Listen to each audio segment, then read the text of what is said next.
Samantala, idol, sa muling pagbubukas pa rin po ng klase, tiniyak po ng School Division Office or SDO ng Dagupan City na walang puwang ang bullying sa mga paaralan ng lungsod.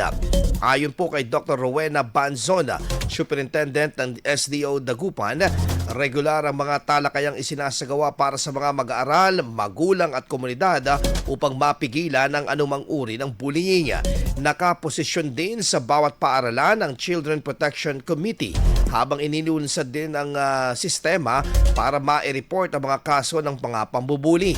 Kasama rin sa mga pag-monitor ang Women and Children Protection Division ng Dagupan City PNP at uwang ng lokal na pamahalaan sa pagtitiyak ng kaligtasan ng mga mag-aaral.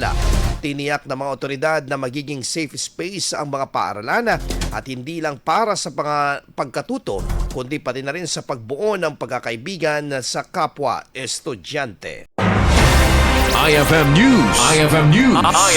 IFM News.